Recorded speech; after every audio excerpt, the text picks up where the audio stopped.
এই যে আপনি বললেন যে ওনার বক্তব্য আপনার ভালো লাগতেছে, আবু তাহা আদনান, আমি ওনার সম্পর্কে তেমন জানি না।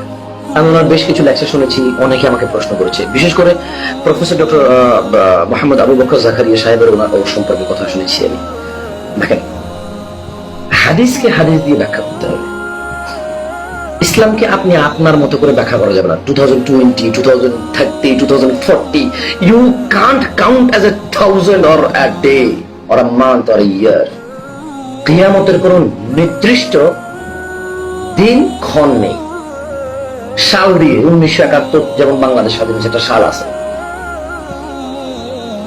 1947 বাংলাদেশে কিছু একটা ঘটছে। মানে রাসূলুল্লাহ সাল্লাল্লাহু আলাইহি সাল্লাম আমাদেরকে এমন কিছু নাই যেটা উনি বলে যাননি। মানে সূর্য কি বলে এটাকে পশ্চিম দিক থেকে উঠবে, সেটা তিনি বলে গেছেন। তাহলে কিয়ামতের একটা দিনক্ষণ, এরা যেমন বলতেছে 1914 থেকে 1948 এই সময় ইহুদিরা চলে, যেমন কাজী ইব্রাহিম সাহেব উনি যেমনটা বলে, আমার যদিও সমালোচনা করার যোগ্যতা আমাদের সম্পর্কে, বাট কোয়েশ্চেন জাগে, মনে প্রশ্ন জাগে যে না, এভাবে ধর্ম কথা বলা যায় না, নিজের মতো করে মন করা ব্যাখ্যা দেওয়া যায়। একটা আমি হাদিস পড়লাম, আমি একটা কোরআন আয়াত পড়লাম, অর্থটা বললাম, অর্থ বলে আমি বুশকে নিয়ে আসলাম, ট্রাম্পকে নিয়ে আসলাম, আমি বাইডেনকে নিয়ে আসলাম, আমি এবার নিয়ে আসলাম হামাসকে, গাজ্জাকে, আমি এবার হুতিকে নিয়ে আসলাম, আমি নিয়ে আসলাম শেখ হাসিনাকে, খালেদা জিয়াকে। নো, এভাবে আপনি এক্সপ্লেইন করতে পারেন না। যেখানে ধর্মে বলা আছে যে যদি কোনো মানুষ কেউ কাউকে কাফের বলতে পারবে না সরাসরি, যদি কেউ কাউকে কাফের বলে, সে যদি কাফের নয়, সে নিজে কাফের হয়ে যায়। আপনাকে তো কারো খারাপ বলার জন্য নিষেধে। আল্লাহ সুবহানাহু ওয়া তাআলা পবিত্র কোরআন কারীমে বলেছেন যে ওয়াইলুল লিকুল্লি হুমাযাতিল লুমাযা, অতঃপর ধ্বংস ওই ব্যক্তি যে মানুষের সামনে এবং পিছনে নিন্দা করে। কি করে? নিন্দা আর সতর্ক এক নয়, নিন্দা আর সতর্ক। আমরা সতর্ক করতে চাই।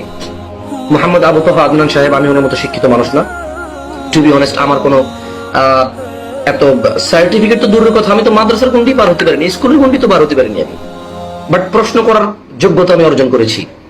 আল্লাহ আমাকে মানুষ হিসেবে প্রেরণ করেছে, জিহবা দিয়েছে কথা বলার, ভালো অথবা মন্দ প্রশ্ন করার, জানার জন্য। তিনি বলেছেন ফাসআলু আহলা যিকরি ইন কুনতুম লা তা'লামুন বিল বায়িনাতি ওয়াজ জুবুর, তোমরা জেনে নাও যারা জানে তাদের থেকে, তবে বিল বায়িনাতি ওয়াজ জুবুর, দলিল এবং প্রমাণ সহকারে জানতে হবে।